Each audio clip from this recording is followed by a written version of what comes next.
Well, we're happy to have Jack Welch with us today. Jack Welch, or John W. Welch, is the Robert K. Thomas Professor of Law at the J. Reuben Clark Law School, where he teaches courses on tax-exempt organization, ancient laws in the Bible and Book of Mormon, and Joseph Smith in the law. I'm not going to read the rest of his bio. It's here. It's very impressive. Brother Welch has done tons of research and is well respected.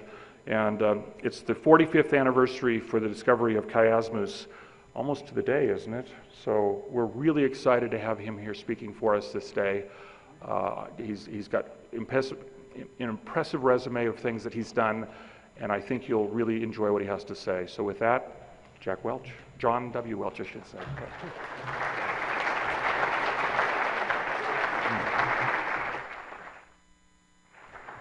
Well, thank you, Scott, and thanks to all of you for being here today. I am certainly very happy to be able to speak today about 45 years of Chiasmus conversations.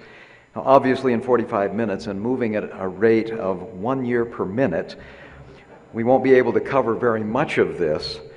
It's been a very interesting and rewarding part of my life, and I know for many other people as well. You know, we've just returned from an extended family bus trip, visiting many church history sites from Palmyra to Nauvoo. We had 52 people on our family bus. A lot of people ask, well, so how was the trip? And I'll tell you, it's very near to impossible to even begin to summarize all that happened, even on a 10-day trip. You know the feeling. Even showing people pictures doesn't convey much of what it was like. It's almost like trying to, in 45 minutes, or maybe a 15-minute homecoming talk, summarize a 2-year mission. Now let's talk about 45 years of academic and personal and spiritual experience. So I hope you're not expecting too much of me this morning. Although I've not made a career of Chiasmus, and I don't know anyone who really has, Chiasmus has made a career of me. And that was an intentional chiasm, by the way. You know, Chiasmus just won't leave me alone. I have 4 children: boy, girl, girl, boy. And looking back over literally hundreds of conversations and marvelous experiences, both professional and personal, in serious settings and casual chatter, both friendly and skeptical, and mostly positive and all helpful. I really only wish that I'd done a better job of documenting many, many more of them. I'll only be able to mention a few of them today, but all of this interest, I think, I see as positive, all of it. The worst thing that can happen to you is that you are ignored. So let's dive into just a little bit about what happened. You know, it's hard to believe that the discovery of Chiasmus took place almost 45 years ago. I'm not that old. I feel that old, but I don't look that old. It took place 45 years ago in Germany, August of 1967. The full account of this story can be read in this issue of the Journal of Book of Mormon Studies, which was published at the 40th anniversary of that discovery. It and a lot of the other things I'll be mentioning today are available free online on the Maxwell Institute website or the BYU Studies website. And appropriately, this particular article has recently been translated and published in German under the title, The Discovery of Chiasmus in Germany. They're proud of that. Well, I've been asked to tell the story many times, and I'm always happy to oblige, because in many ways it epitomizes what's gone on for the subsequent 45-year sequel. And I'll try to emphasize today some rarely used contemporary documents and try to flesh out the picture for you of what happened. Well, the story begins in 1964 with my 2 freshman BYU Book of Mormon teachers, Hugh Nibley, who taught us all to recognize such things as early archaic forms of Arabic poetry in Lehi's couplets in 1 Nephi chapter 2, verses 9 and 10, And my other Book of Mormon teacher was Robert K. Thomas. He was the director of the honors program, and he also taught the Bible as literature in the English department at BYU. He studiously read and taught me to read the Book of Mormon broadly as literature. Closer? Okay. Well, in 1966, I was called to serve in the South German mission. I spent all of my time in Bavaria, and in 1967, I was transferred to Regensburg. Well, this Roman and medieval city was very Catholic, rich in Catholic scholarship and publication, dominated by this impressive cathedral. It had been the center of the Counter-Reformation in southern Germany. One day, I just happened to notice a poster on a bulletin board on Domplatz, the place right by the cathedral, announcing several lectures that were going to be given in the local Priester Seminar, a place where young men went to learn to be Catholic priests. In those days, we didn't wear name badges, so we could go incognito. Well, one of those series of lectures was going to be held every Friday morning on the New Testament, and Friday morning was our P-Day. And I told my companion that I thought this would be a perfect way for us to spend our P-Day mornings. Well, we had actually been encouraged in our mission to be involved in cultural events and to get to know people in the community, and I thought, well, this might be a good way to get some serious conversations with people about what Latter-day Saints believe about the Bible. Well, we lived in the Gesandtenstrasse, and so we were only 2 blocks from where the Priester Seminar was held on Bismarckplatz.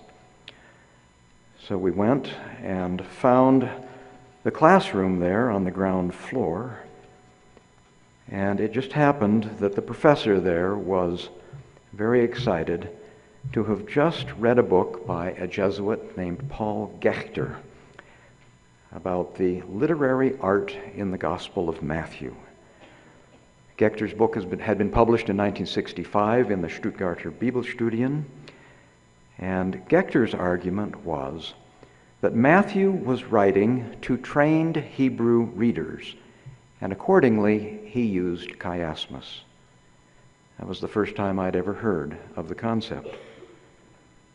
I found this interesting enough that as we were on our way home, we stopped at one of my favorite places in Regensburg, the Pustet Buchhandlung, the bookstore. And they just happened to have a copy of this very rare, still rare book. There I read in the introduction what Gechter had said. This book, by the way, has just recently been translated into English from the German. Here's the language that caught my eye. Symmetry, he said, and there are lots of kinds of symmetry. All symmetries and all forms of balance are not necessarily chiastic, but for him, symmetry rises to chiasm when the symmetrically arranged elements also correspond in content. If the closed forms, and by that he means forms that have a distinct beginning and end, a kind of inclusio, if they are correctly identified, this leads to important conclusions. First, the originator of closed forms is not a Greek.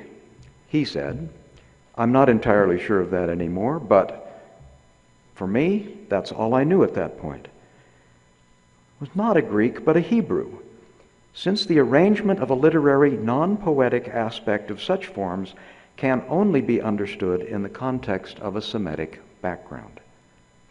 Now that may have been an overstatement, a slight one, but it's got a bundle of truth behind it as well. Well, as I read, I encountered, for example, Gechter's configuration of the Gospel of Matthew, the complete Gospel, into 7 parts. And at the center of the middle section is Matthew 13. We find a verbal chiasm. I won't translate it, but you get the idea. At a glance, the concept is there. All of this I found fascinating in its own right, and after reading Dexter, I felt that I understood the Gospel of Matthew much better than I ever had before. And I could even remember what was in each of the 28 chapters of Matthew. Well, to me that was payoff enough, that this was a tool that would help to understand the Scriptures better.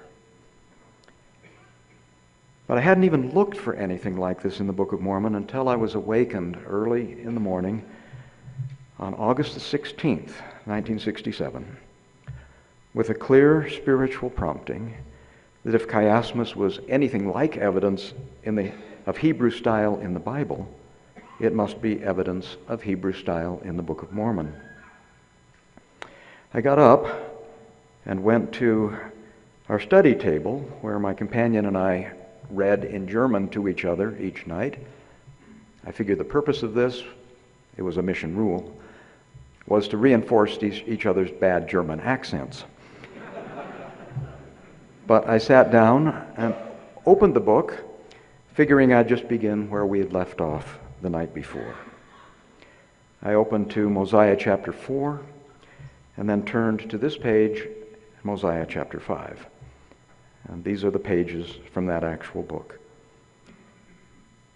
As I glanced down the left-hand column, these two German words stacked on top of each other right here, Übertretung, just jumped out at me. No good typesetter would ever leave a stack like this at the end of a line.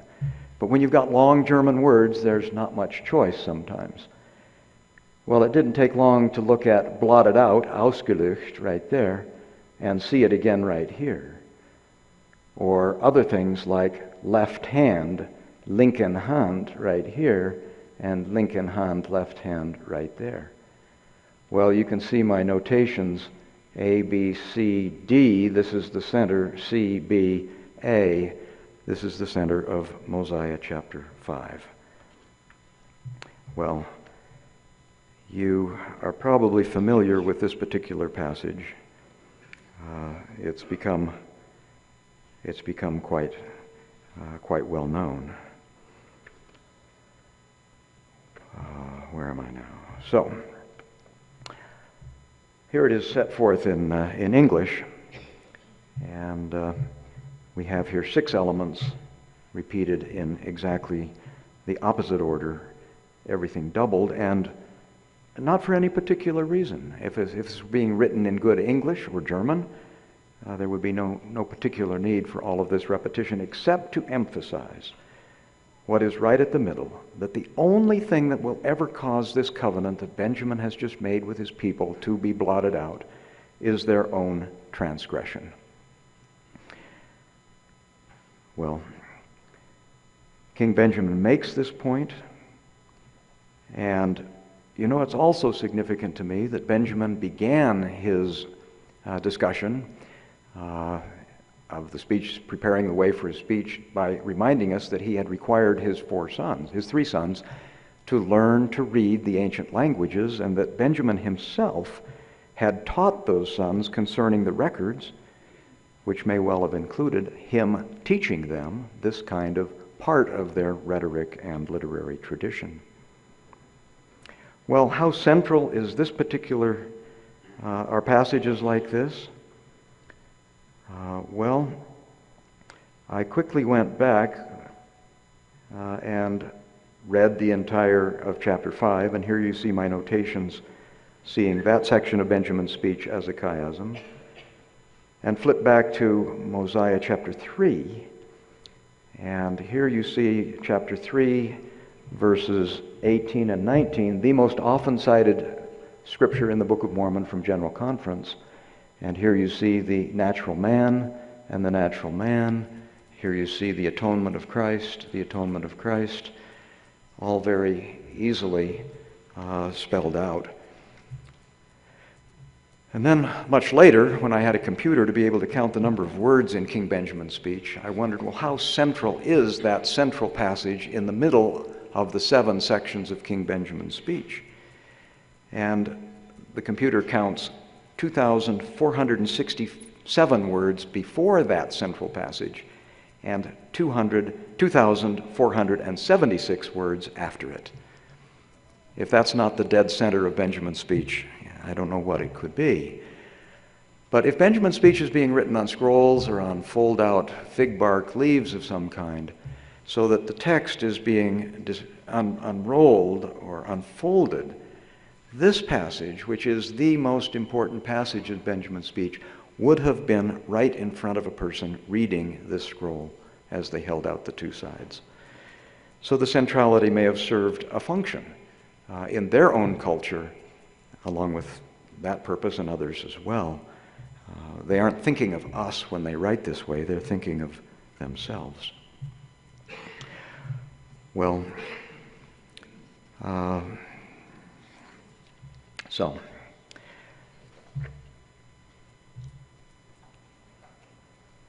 another little point to notice, here is my appointment book from my mission. And you'll see here not much on the day of the 16th, the day that it happened. We didn't have any appointments that day, but we did go out tracting and used Chiasmus as a door approach. A lady was out scrubbing her sidewalk, and she looked at us like, now I really know you Mormons are crazy. But notice that the next day, the 17th, was my 1-year anniversary. So this happened on the dead center of my mission. Okay. Well, conversations about this, as you might imagine, began immediately. We actually found and visited the professor. We went to go to his office, and here are my notes from the meeting that we had with him. You'll notice from this, he told us about a professor named Müssner, was a New Testament professor, and he said he would be home on the 29th of August. He also gave us a couple other referrals and told me that I could contact Paul Gechter at the University of Innsbruck. I did all of that.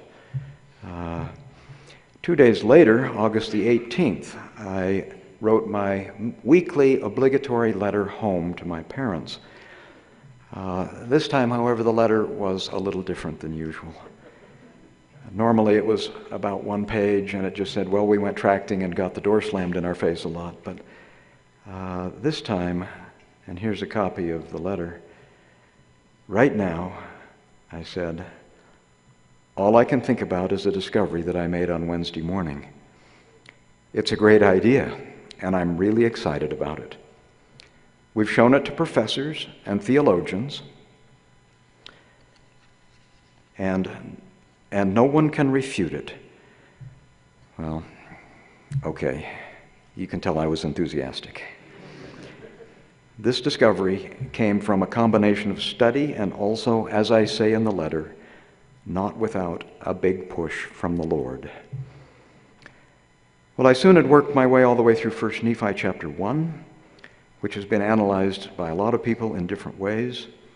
And then on August the 29th, we visited Dr. Müssner. You can see that right here on our appointment list at the Theological Philosophica Hochschule, right again nearby. Well, we visited him, and showed him the chiasms that I'd found in King Benjamin's speech.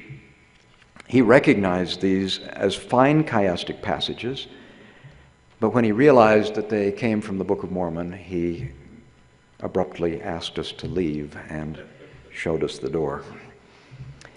So instead I started writing letters, and here you see me working on my laptop, a portable typewriter. Well, I wrote to Robert K. Thomas, my teacher. He answered quickly. Here it is. The literary form you mentioned is interesting and convincing. And he referred me to a young graduate student named Curtis Wright. He thought maybe Curtis would have known something of this. Curtis quickly wrote back, and here's his letter, saying, I have never seriously looked for chiasmus in the Book of Mormon, and actually no one else ever had either. although I must admit, he said, that the idea intrigues me, indeed. So I wrote off to the University of North Carolina Press to see if I could get a copy of Niels Lund's book, which the professor had referred us to. So here's my use of Amazon.snailmail. I learned that the book had been remaindered, and I bought a book, and in a couple weeks it showed up. And this book, Niels Lund, Chiasmus in the New Testament, is still at the top of my list of any recommended readings on this subject. And here, for example, I learned that, and I wondered about this, was chiasmus only used in the New Testament? Because that's all I had learned about so far. That's all Gechter ever talked about. And that's all this title indicated, chiasmus in the New Testament. Was it used in the Old Testament? Would it have been known as early as the time of Lehi in pre-exilic Israel? There, for the first time, I found the chiasmus in Leviticus 24, a marvelous, one of the strongest examples of chiasmus in the Old Testament. By the way, in 1990, I used this chiasm about the trial of the blasphemer in Leviticus in speaking to the Jewish Law Association in Boston. One old rabbi came up to me afterward, very appreciative for what he had learned, but then stammered, "But why does a goyim have to show us these things in our own Torah?" Well, plenty of other Jews had learned about it too.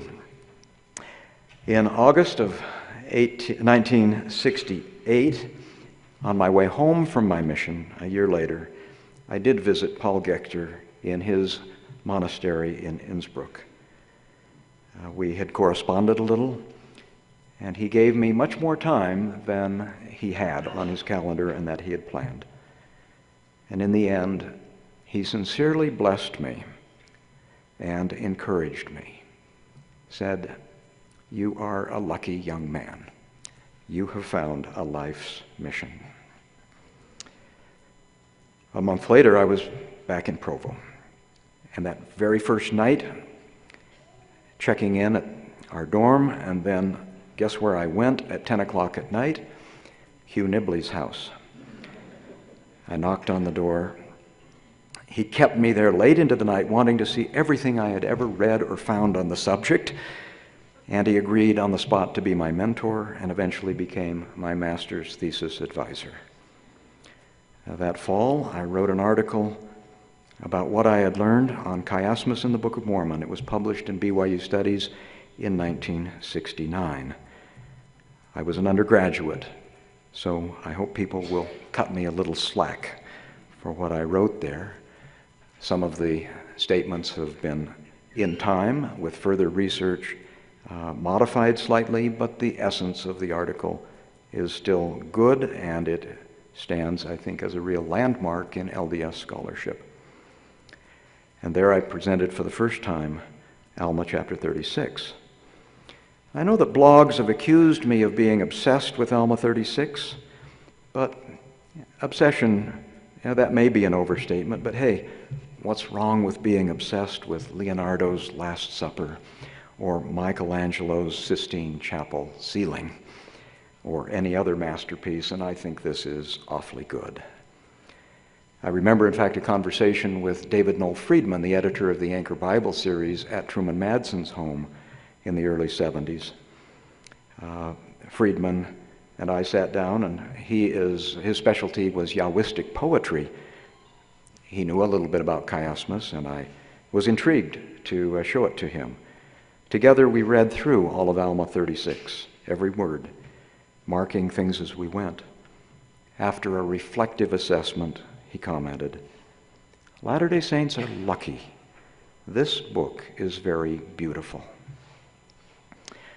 And so it has gone for 45 years. Interesting conversations, insights, contacts, meetings, scholarly papers, dissertations, and friendships.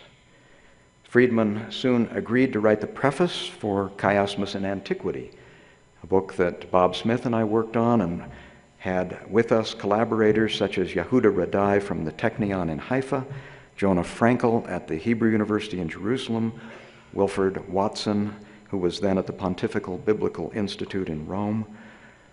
It was published in Germany at the Gerstenberg Verlag, And Friedman's final line in his preface has been echoed by scores of others since then. He said, Welch's introduction to the whole work is indispensable. Well, this book, minus the scripture index, which Bob Smith did, is available free also on the Maxwell Institute website. Well, I could go on with lots of other stories, but we really don't have time. Jim Charlesworth telling a graduate seminar at Duke that they really should think about the Book of Mormon more carefully. After all, I was in the room. He said, you ought to read what Jack has written about chiasmus in the Book of Mormon. At least take it into account. Shalom Paul at the Hebrew University tells me every time I meet him that he's still using chiasmus in antiquity as a textbook in teaching Hebrew Bible at the Hebrew University. Father Angelico DeMarco from Sicily came and spent a week here at my house in Provo. Recently, I served on the doctoral dissertation defense committee for Stephen Scott's doctoral dissertation on chiasmus in Mark at the University of Ottawa in Canada. And it seems like every day brings lots of new things like this. I'd like to finish with my time by touching on three topics. So let's see how we can do in covering three general things. Number one, you might wonder about all these different letters and books and articles and things like that. How can we get a hold of these? There is now in process a chiasmus archive in the L. Tom Perry Special Collections at the Harold B. Lee Library at BYU. It's more formally called the John W. Welch Chiasmus Papers, and we've been working on putting this together for several years. John Murphy, the curator there of 20th and 21st century Western and Mormon Americana collections, is the librarian in charge. I hope that it will become a permanent repository for every scrap of paper relating to chiasmus that has ever come across my desk. Right now, the list contains 700 different writers represented, many of them frequently. The register for the collection at the present time, which is not complete yet, is over 200 pages long already. It's being refined and processed so that every scripture reference, chapter and verse, in any of this material will be keyed to the items, boxes, and folders in the collection. And I hope that this can all be scanned and put eventually onto a Chiasmus Resources website. Well, that's a big project. It may take a while. But so many wonderful things are found like this. I mean, Jacob Milgram's 3-volume masterpiece, a monumental study of the book of Leviticus, uses chiasmus dozens of times in extended passages, clearer and better chiasms that you'll find almost anywhere. But Leviticus, most of these passages come from what Milgram thinks to be the pre-exilic layer of the priestly writings. And were they on the brass plates in that form? Well, perhaps. Bernard Jackson's work is well represented there. His lifetime opus of his works on the Code of the Covenant in Exodus 21 to 23 also uses chiasmus extensively. Jackson, president of the Jewish Law Association, a barrister in England, he's interested in semiotics, how texts and meaning really work. And so for him, chiasm is a tool that he likes to use. Now, all scholars don't use chiasmus, and all scholars don't use all tools. Every scholar uses specialized tools that they particularly find interesting. But here you can find in this collection all of this kind of material that I hope will become useful to people. And we invite further contributions. How do you get something into this collection? Well, just send it to me, and you know what? It's going to end up in a stack and eventually in the collection. We'll let you know more about that. And the basic statement of the nature of the collection welcomes those additions. Out of this came a chiasmus bibliography, And just to let you know that more work has been done on that since Dan McKinley and I published that bibliography 13 years ago. The bibliography now looks something like this. It's being prepared to go also on a website.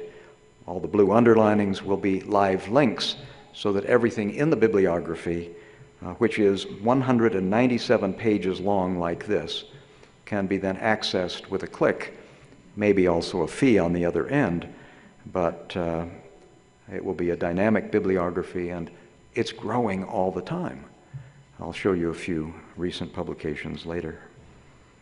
Well, my dream is that all of this might be converted someday into what I would call the Chiasmus Archive Academic Center, the CAAC, right? It's chiastic, and intentionally so. Topic 2. Obviously, in order to really say anything responsible about chiasmus these days from a scholarly perspective, a vast amount of research and reading needs to be undertaken. People ask me, well, what might the basic reading list be? Ask other people, you'll get a different list. But for purposes of you here in this room today, here's where I would send you. Here are my top 7. Number 1 is Niels Land's book, which I've already mentioned, and the 1981 Chiasmus in Antiquity. But number 3 is this one. It's an essay that I published in 1995, also free, available on the Maxwell Institute. It's called Criteria for Identifying and Evaluating the Presence of Chiasmus. It has been cited often enough in scholarly literature as a basic approach. In it, I propose 15 criteria for judging whether a passage should be called chiastic or not. And it's not enough just to say it's chiastic. We now also have to say, is it strongly chiastic or not? So I propose a way in which people can calculate and compute what I call the degree of chiasticity of a passage. All chiasms are not created equally. Some are good, some are long, some are short, some are filled with miscellaneous repetitions, but some are really good. I view myself kind of like a judge at the Olympic gymnastics or diving competition and score everything on a 10-to-1 basis. Some get an 8.3, some get a 9.9, some get a 2.3. Well, the strength of a chiasm is important in knowing how much weight you can lean on that chiasm to support conclusions of all kinds. So what are the factors that you might look at as you think, is this a passage worth talking about in terms of chiasmus? Well, the first thing you have to worry about, of course, is objectivity. Is it precise? Is the order actually really there? And is it objective? Is it clearly evident? Is it objectively observable?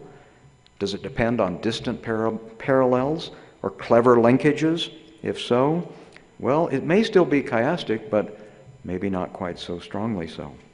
By the way, in Alma 36, there are 26 key words or phrases that are virtually identical in the first half and in the second half. It's a strongly objective text. Now, the purpose is the second thing. Is there a reason why an author might be doing this, or is it just arbitrary? If there is an identifiable literary reason why the author might have employed chiasmus, I think that strengthens the plausibility of the text being used for hermeneutic or interpretive purposes. Is it full of meaningful contrast? Does it aid in memorization?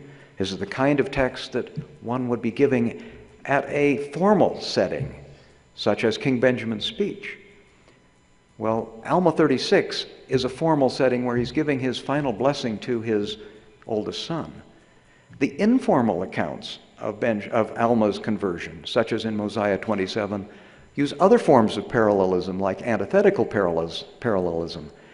So in a more formal setting, you're going to get more formal types of presentation.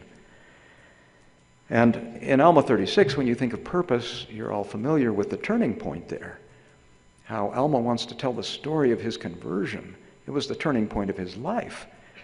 It's hard to find a better literary tool for conveying the thrust of that monumental shift in his life than the kind of splendid chiasm that he has laid out for us, turning everything in his life and world around. Well, number 3, boundaries. Do you have clear beginning and ending points? If something just kind of randomly starts up in the middle of who knows where, well, that's not a strong beginning and maybe not a strong ending. But if you have a clear marcation of beginning and ending, is there a unit, and does the chiasmus operate on the entire unit? That's important to ask. Many of the examples of chiasmus in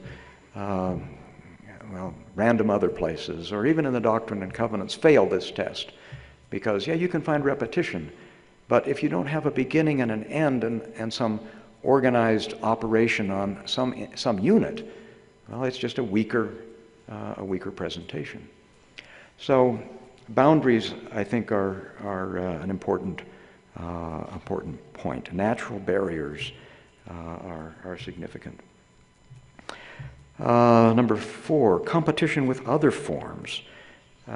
If this is the only form that's operating in a text, rather than other sorts of things going on, then it's more likely to be that the author is intending to put that effect into place.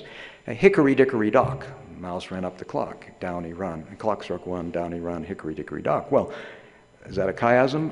Well, maybe, but it's mostly a limerick. And so you've got a competition there with another type of form that at least weakens that example.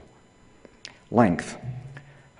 So in some ways, the longer, the stronger, but in other ways, the longer, the more drawn out, the weaker, because long passages offer greater opportunities for finding whatever you're looking for. After all, you can find long chiasms in the telephone book if you're willing to look enough pages until you find names appearing in the opposite order.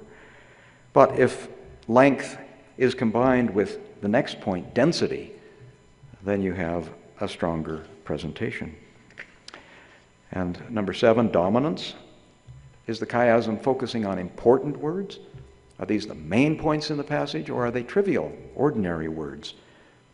The more dominant, the stronger. Mavericks. Do you have stray uses, repetitions of the same word that occur outside of the system? For example, in Mosiah chapter 5, we have the left hand of God. You don't want to be found on the left hand of God. Some people say, we have a lot of repetition in the Book of Mormon, so sure, sooner or later you're going to find chiasms. Well, how many times does left hand of God appear in the Book of Mormon? Twice. Once in Mosiah 5, verse 10, and once in Mosiah 5, verse 12. So there are no mavericks. There's nothing outside of the system that would compete with the idea that this was being intentionally used. Number 9, reduplication, or just random repetitions. You get the idea. Centrality. The more important you have on the center, the stronger. Balance. If the two halves are roughly equal to each other, that's good. Not necessarily. It doesn't have to always be precisely balanced, but the stronger cases will be. Climax. Do you really have a turning point? Is there some purpose? Usually chiasms want to build up to a point and then turn and come back down. That's not the way we like to write books or movies. You like to go building up to a climax and wham, it's all over. But in classical writing and in the ancient world, it was more important to build up to a crisis, and then you have the denouement and the working out of that. And the working out of it is just as problematic and interesting and important as how you got into the problem. So you usually want to have a turning point that is somewhere in the middle. A sense of return and completion. After you've gone on this journey, has there been a reason for it? Do you now understand something better at the end than you did at the beginning? Compatibility with the overall style of the writer. when you look at a writer who is using something like this or other forms of parallelism, that helps to say this is the kind of thing that he might also have done on other occasions. And finally, just aesthetics. If an author is really fluent with the use of a form, and a really good artist is one who can use a form so masterfully that the form itself does not draw attention to itself, and can even go for centuries being unnoticed, because it's just such a good text. It just feels good the way it plays out. Well, the whole idea of criteria is an area that scholars spend a lot of time worrying and working on. Niels Lund started in 1942 giving us his 7 laws of chiastic structure. Other people, like Joanna Dewey in 1973, gives us a list. David Clark writes an article on criteria for identifying in 1975.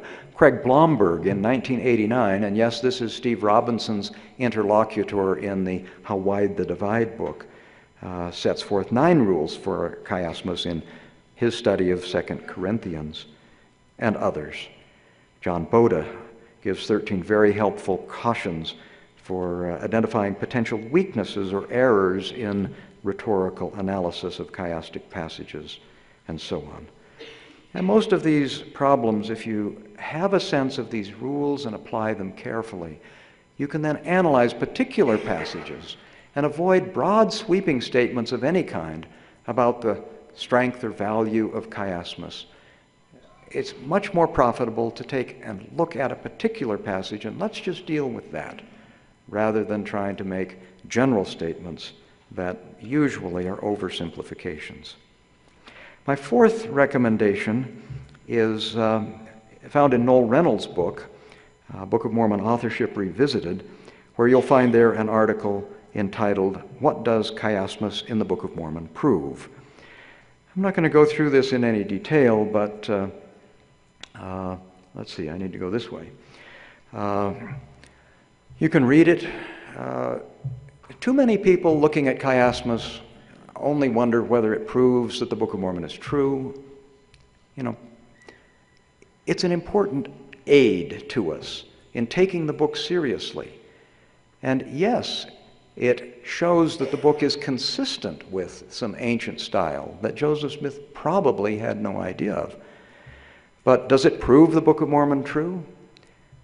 Only by circumstantial sorts of arguments, yes. But it's very valuable and maybe one of the strongest kinds of arguments that we have here. But beyond that, I'm much more interested in other things that it proves. It proves that the book is not chaotic or devoid of form. It's orderly. This is something that even Mark Twain didn't pick up. He thought, you take all the "and it came to passes" out and you've got a small pamphlet. It is, orderly, not chaotic. It is skillfully or carefully, at least it appears to be carefully written, and one may assume that planning went into that. I don't know why I'm getting 2 here. Certainly more profound than some have assumed.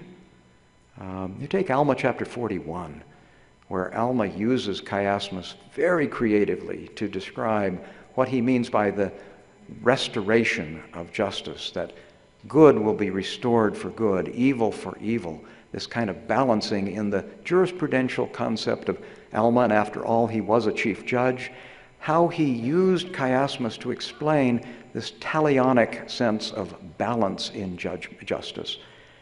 Well, that's a very profound and elegant argument, and something you'd miss if you didn't notice the structure there. It certainly enhances our appreciation of the book's beauty. And yes, beauty may be in the eye of the beholder, but that's okay. That's where it always has to ultimately reside.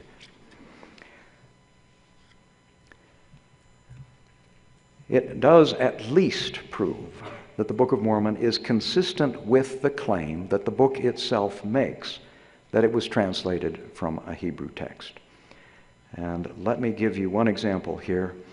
one that doesn't get discussed very often, but one of my favorite chiasms is in Helaman chapter 6, verses 7 to 13. That's the entire unit of the annal for the 64th year of the reign of Judges. And here you see the central turning point of that scribal record. The land south was called Lehi, the land north was called Mulek or Royal Molech, which was after the son of Zedekiah. For the Lord did bring Mulek into the land north and Lehi into the land south.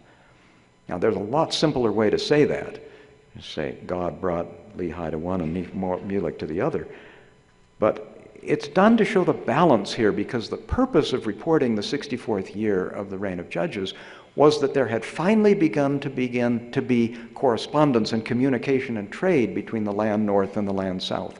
For the first time, people are going back and forth between these two lands, and the record for that year wants to show the reciprocity and the balance of those two lands. And at the middle, you have Mulek being the son of Zedekiah. At the end of that word, Zedekiah, the IAH suffix is the theophoric name of Jehovah or Lord. For the Lord, so you have double Lord right there in the middle of that turning point. This chiasm, therefore, actually works better when you translate it back into Hebrew, which is, I think, an interesting point. My next reading, number 5, would be out of the Farms Review, an article entitled "How Much Was Known About Chiasmus in 1829," when the Book of Mormon was translated. Here I show in great detail that chiasmus, as I've always said, was not completely unknown in 1829, but whether Joseph had a chance of knowing about it is another thing. Previously, I had no evidence that chiasmus or any writing about chiasmus had made its way across the Atlantic Ocean until later. There are now a few things that say that it probably did in a couple isolated cases. So we can't say there is no chance that he knew nothing at all. But like we learned yesterday dealing with DNA, you can't prove a negative, and we shouldn't be overstating anything anyway. But how much of this would Joseph Smith have found? Could he have found the one copy of one of these books that is on the only register listed before 1829 at the Boston Athenaeum Library? I don't think so. Maybe somebody had read it there and was talking about it in some conversation that Joseph Smith had, but would he then have known enough to actually sit down and write while dictating without any notes all of what we find here? I think it's at least highly unlikely. Much more work needs to be done on this. I continue to look for library references and so on. John Jebb's book in 1820 is, of course, a real landmark in the awareness of chiasmus, published in London. As far as I know, the first time we have a book listed, a holding listed of that in the United States was in 1833, but maybe there were some earlier. It was referred to twice in publications, but neither of those references take any note of the major interest of that book, which is what he calls epanodos, or his word for chiasmus. It was one of them, published in a magazine in Virginia, was more interested about some passing comment that he made about the book of Jonah, and whether forces of nature can cause things to rise to the surface of waters or sink into their depths at their pleasure. It has nothing to do, of course, with chiasmus. So even if Joseph, who wasn't, as his mother says, very bookish, could have found these things, that doesn't tell us very much. But the whole story is, at least as I knew it a few years ago, I need to update it a little bit, is found here. It is true that Joseph Smith had in his possession a copy of T.H. Horne's critical introduction to the study of the Scriptures, which has in its 2,000 pages, a page and a half, summarizing John Jebb's work. There was an 1825 edition of that contained that material, and that's the copy that Joseph Smith owned. But right inside the book, it tells us when Joseph acquired it, where he was, and who he got it from. And he acquired it in Ohio in 1833, too long after to have done him any good, and so on. Well, the story is more complicated, but again, just bear the need for caution there as well. Well, I mentioned that Joseph is doing this while he is writing and dictating. People wonder about his head in the hat, and this seems to be a bit embarrassing, but I think he's doing that so he can block out the extraneous light, so he can concentrate on what he's seeing. Spiritually, he's not seeing anything with a normal focal length, which is only going to be 1.5 inches from his eyeball to the top of his hat. Your eye can't focus on anything that close. But it's not so much an embarrassment if we think what this really tells us is that he is indeed, as Emma said, not using any notes as he's dictating this material.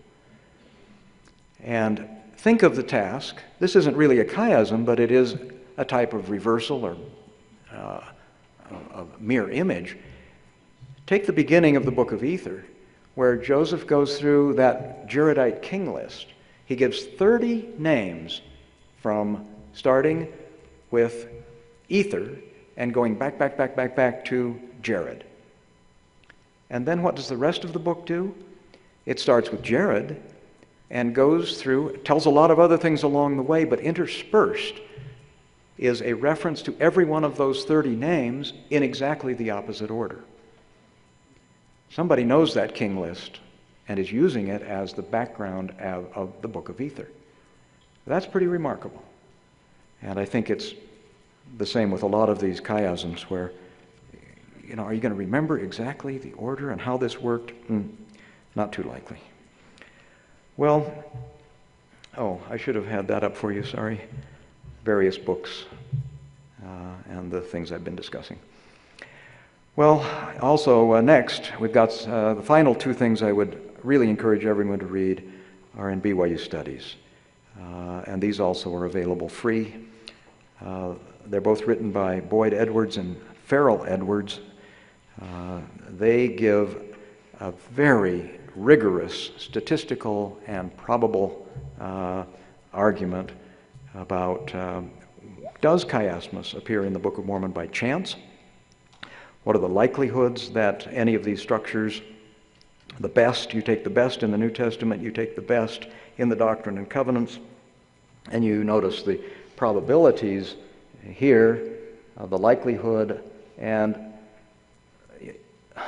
all of these others are just very, very low probabilities that they were significant. But at least mathematically, objectively, they give you some criteria to work with there. And then the second article is, when can we admit into evidence the extent of the probability? How high a likelihood do you have to have before you can even begin saying this is meaningful evidence? People use this kind of analysis in court and other places, and in any event, they find that only the very best examples, and really only the ones found in the Book of Mormon and the Old Testament, measure up to the highest or the required level of admissibility. You can disagree with their arguments, but there they are and spelled out very, very rigorously. So those would be my 7 things. Let me, I know my time is really flying by here. I knew that would happen. But I'm at my third main point, which is just to say a bit about some personal reflections. And a lot of this will come out of the Chiasmus archive. But reflection number 1 is that there's always a diversity of views on this subject. As you get into academic debates, people argue about, is this a chiasm? Is it worth talking about? How does it help us? That's okay. But the tool pops up and is valuable and is used extensively, as that bibliography shows. And it happens to be used most extensively in the study of the Bible. If it were a powerful tool in other bodies of literature, one would expect it to be used there. Maybe people just haven't been looking for it in Hemingway and other places. I doubt you'll find much of it in Mark Twain, but who knows? But at least that's where people have found it and used it. There are also in this collection lots of personal statements from people who write letters to me about how they felt, how they reacted when they first learned about chiasmus. And they use superlatives like amazing, confirmation of my testimony, exciting, wanted to know more, helped me understand what I previously thought of as just a bunch of repetition. Now it appeared with literary elegance. One person just said, "Whoa, this is a miracle equal to the parting of the Red Sea." Others, fascinating to see that the Bible and Book of Mormon go hand in hand, thinking maybe of Ezekiel 37. Clark Fetzer said, "As a literature major in college, the discovery of chiasmus was especially significant to me." Eric Vogel wrote, "Intriguing, another confirmation of the veracity of the Book of Mormon." A confirmation is different than a proof. You already know it's true, but you have a confirmation of that. This evidence supports what I already know to be true. Diane Johnson, "Increased my understanding of the Scriptures as beautiful literature, especially in the Old Testament prophets." Dan Perry said, "Very cool." Well, look, many people can play with chiasmus. How many of you have kids or grandchildren who play AYSO soccer? What's the motto? Everyone plays. Well, that's the way it is with chiasmus. Everybody can play with this. It's such an easy idea to grasp, at least basically. But if you want to play in the big leagues, you've got to play by the rules, like we heard yesterday. And, not everyone has to play at exactly the same level, but if you want to play at a professional level or in the Olympics, you've got to be real careful and skillful with what you do. I have found it to be a wonderful area of my own life. It combines for me discipline and creativity, objectivity and subjectivity, statistics and aesthetics, working with general criteria and particular passages, seeing reflections of both personal nature and spiritual experiences, using rigorous methodology and serendipitous exploration, searching for regularity and yet being blown away by surprises that were unexpected.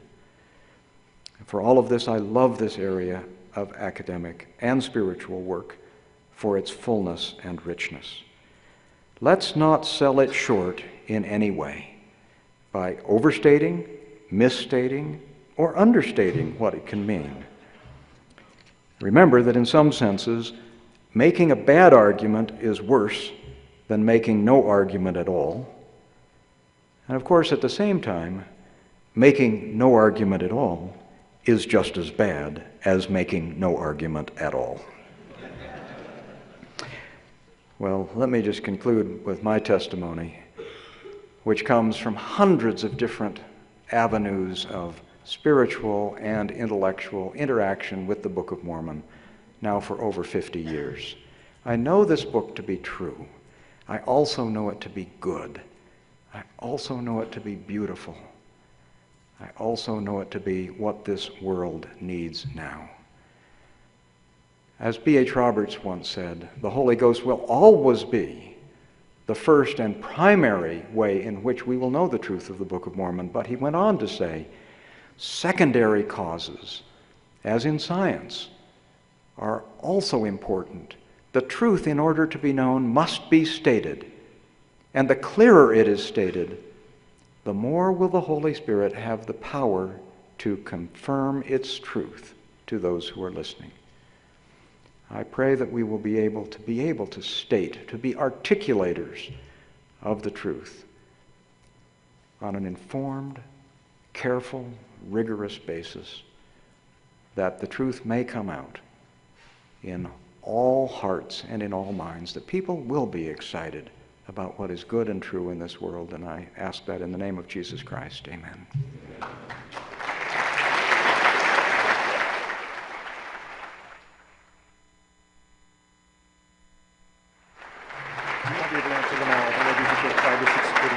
You want to help me spot some? I think I tried to put some of the better ones at the top.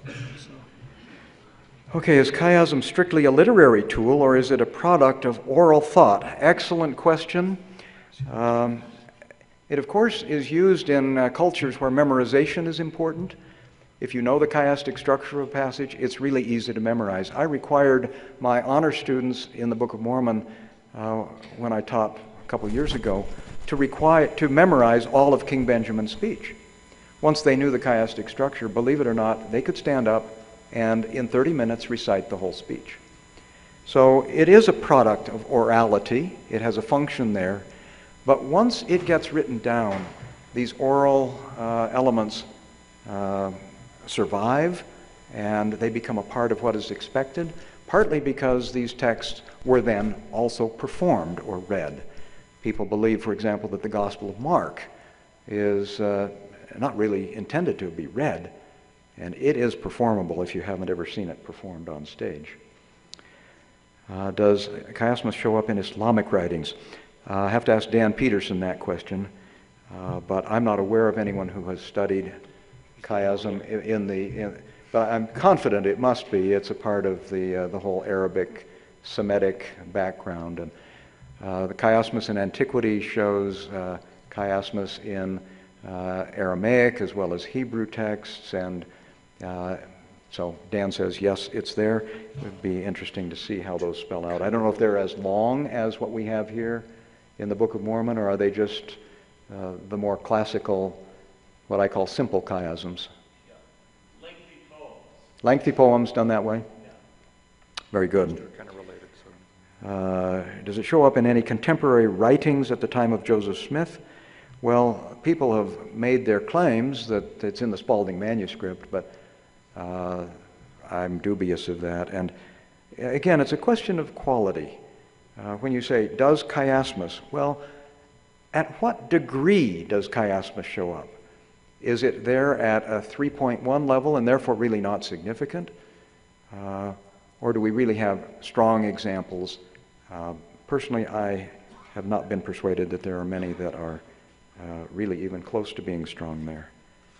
And okay, could he have learned it from the Bible? Could Joseph have just said, well, he'd read the Bible all the time? Well, it assumes a lot. First of all, many of the chiasms in the Bible aren't nearly as clear in English as they are in Hebrew or Greek. Most biblical scholars have not seen or used this, even though they have spent their whole life reading. Joseph is also very young at this time. I don't want to say Joseph wasn't brilliant. I think he was. But you also have to wonder if Joseph was doing this intentionally. Don't you think when they had the school of the prophets, he would have said to Josiah Satius, let's read this chiastic passage. You know anything about chiasm? Teach us a little. You know, people who do this kind of thing usually do it and want to make some use of it. Boy, I mean, one of the questions I want to ask, and my wife says, I want to die first so I'm there when you have these conversations. But, I mean, I want to ask Matthew, did Gector get it right with you? I want to see Benjamin and find out, did you do all of this intentionally? And I want to ask Joseph, too. How much did you know? And I don't know. I hope he says with a chuckle, this is amazing. I had no idea I was doing this. Pretty cool. Let's go with these four. But, you know, we don't know. To what degree has chiasmus increased acceptance of the Book of Mormon as an authentic Hebrew text among scholars? Well, let's just say that the scholars that I work with are very respectful. David Noel Friedman, in his introduction to chiasm and antiquity, praises of all the things that we do in chiasmus and antiquity, my courage for introducing the idea of chiasmus in the Book of Mormon in that collection. I've had lots of other scholars who have said, I'm well aware of what you do with the Book of Mormon and with the Bible, and they accept me as a person who is cited, who is used, who is invited to serve on doctoral dissertations, even though I don't even have a PhD. I'm a lawyer, after all. Woe unto us lawyers. But I did do, I have a master's degree in classical languages, and my master's thesis was on chiasmus. So, you know, acceptance, I haven't had any of them jump in the baptismal font, but I wrote an article about this in the Ensign long ago, 1976 or 77, called A Book You Can Respect. And to me, we win one of the most important objectives of our conversations with people if we can just get them to respect the book. I mean, when I was growing up, the Book of Mormon was ridiculed, was laughed at. Thomas O'Day called it one of those books you don't have to read in order to have an opinion of. And we've come a long way since then. People now, I think, realize, for many reasons, Chiasmus only one of them, that this is a book, as Nibley said, all it asks is give it a chance. And I think people are doing that. Paul Gutjahr's book, how many of you have seen this, just came out from the University of Princeton, the Book of Mormon, a biography. Princeton University Press, a whole book about the Book of Mormon, along with Terrell Givens, By the Hand of Mormon, and other. This is a part of a larger effort. But Chiasmus is, I think, I could tell you a lot of stories on that, but another day. Where can you find the translation of the Paul Gechter book into English? It's being proofread. I still need to go over it one more time, and then we'll put it on the web, but I don't know where it's going to go yet. BYU Studies, or help us with the Chiasmus Resources website, and it'll go there. How did Chiasmus survive Mormon's editing process? Well, Mormon, as Royal Skousen and I were talking yesterday, Mormon doesn't seem to do a lot of paraphrasing or summarizing. His work is more cut and paste. When he abridges, he takes a certain record. Take that passage in Helaman chapter 6, where you have the 64th year of the reign of Judges, one annal for that year. That, I think, is completely unedited by Mormon. You have that report, and there it is in its wonderful chiastic arrangement. I doubt that Benjamin's speech would have been edited in the least by Mormon. Would you edit Abraham Lincoln's Gettysburg Address? I mean, Mormon respects the material that he's working with much too much, and evidence of this is that when King Benjamin's words in Mosiah chapter 3, verse 8, where he gives the name of Jesus Christ, the Father, the Son of God, the Father in heaven and earth, the Creator of all things, 21 words there are quoted verbatim by, I think, they are quoted by Samuel the Lamanite in Samuel's speech from the walls in the last part of the book of Helaman. And think about that for a minute. Here is Samuel quoting King Benjamin. He's a Lamanite. He's in the same city where King Benjamin had given that speech, where those words had been revealed to those people as the center part of the third section of King Benjamin's speech. And those words are identical. Well, how does that happen? People respect the text. And for that reason, these chiasms, maybe there are many of them that got lost, but plenty of them survived. And by the way, there's also something about chiasmus, and that is that of all the kinds of rhetorical or literary or poetical styles that people use, chiasmus may be the best one for surviving translation. Rhyme schemes, forget it. You can't translate those from one language to another. But when you're dealing with a very rigorous structure, you can usually get pretty close. And for that reason, those who are working as translators for the church, working on translating the Book of Mormon into now, 100 languages, have all been trained to be very attentive to and watch out for these kinds of things so that the translations in the target language reflect the word orders that we have as best they can in the original. Okay? Thank you very much. All right.